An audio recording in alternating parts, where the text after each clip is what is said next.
केन्द्र मंत्रिमंडल परिवर्तन संभावना रे बड़ धरणर ट्विस्ट। मंत्री धर्मेंद्र प्रधान पक्षछेदन चर्चा रे पूर्णछेद। केन्द्र शिक्षा मंत्री पछरे रही प्रधानमंत्री मोदी अकुंठ समर्थन। प्रधान को मोदी जन्मदिन समर्थन परे शीतल भंडार रे कल्पना जल्पना। ये विपद बेलर बंधु असल बंधु। असमय सहकर्मी पछरे प्राचीर भली छिड़ा होइछंती दलर सर्वोच्च नेता। आमे कहूछु केंद्र शिक्षा मंत्री धर्मेंद्र प्रधान और प्रधानमंत्री नरेंद्र मोदी नगद संपर्कर कथा। नीट प्रश्नपत्र लीक मामला रे विरोधी टार्गेट जोगु एबे एक प्रकार अकल रे फसिचंती केंद्र मंत्री धर्मेंद्र प्रधान। कॉकरोच जनता पार्टी नुआ दिल्ली रे लगातार विक्षोभ करुवा बेले शिक्षा मंत्री इस्तीफा पाई अड़ी बसी देशव्यापी राजरास्ता को ओह्लाइछंती विरोधी कांग्रेस।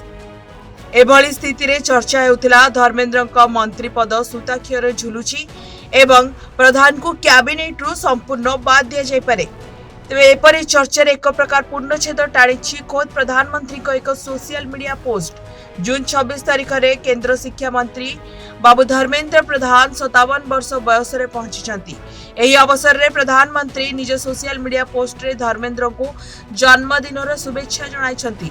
प्रधानमंत्री लिखिछंती जे भारत को ज्ञान शिक्षण और नवसृजनर केन्द्रस्थली करने लक्ष्य रे प्रस्तावित जातीय शिक्षा नीति को कार्यकारी कराइबा दिगरे केंद्र शिक्षा मंत्री प्रशंसनीय उद्यम करुछंती।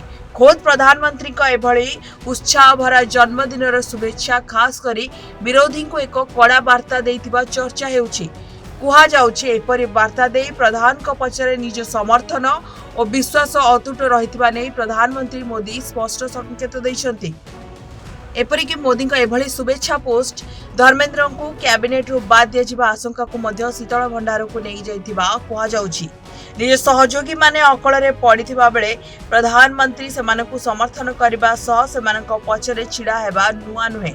पूर्वर गत फेब्रुआरी रे लोकसभा बाचस्पति ओम बिरला इस्तीफा पाई जितेबाला विरोधी दल माने अड़ी बसीथिले सेही समय प्रधानमंत्री मोदी बिरला को बांग्लादेश नवगठित सरकार का शपथ ग्रहण उत्सव को भारत सरकार का प्रतिनिधि भाव पठाइथिले। या द्वारा बिरला प्रति निजर विश्वास और समर्थन बलवत्तर रहिथिबा नै प्रधानमंत्री स्पष्ट वार्ता देइथिले बोली चर्चा होइतिला। ठीक से बहुचर्चित एप्स्टीन मामला रे केंद्र पेट्रोलियम मंत्री हरदीप सिंह पुरी विवाद रे छंदी होई पड़िथिबा बेले प्रधानमंत्री मोदी पुरी को तांको जन्मदिन रे शुभेच्छा जणाई विरोधी को मुह एक रकम सील कर देथिले। एबे केंद्र मंत्री धर्मेंद्र प्रधान को क्षेत्र में मोदी निज समान धरणर विश्वास और अकुंठ समर्थन को दोहराई दिल्ली पॉलिटिकल कॉरिडोर रे आलोचना हेउछि। एपटे केंद्र मंत्री मंडलर संभाव्य अदल बदल संसदर मौसुमी अधिवेशन पूर्व हेबो बोली कुहा जाउछि। ब्यूरो रिपोर्ट जनगण टीवी।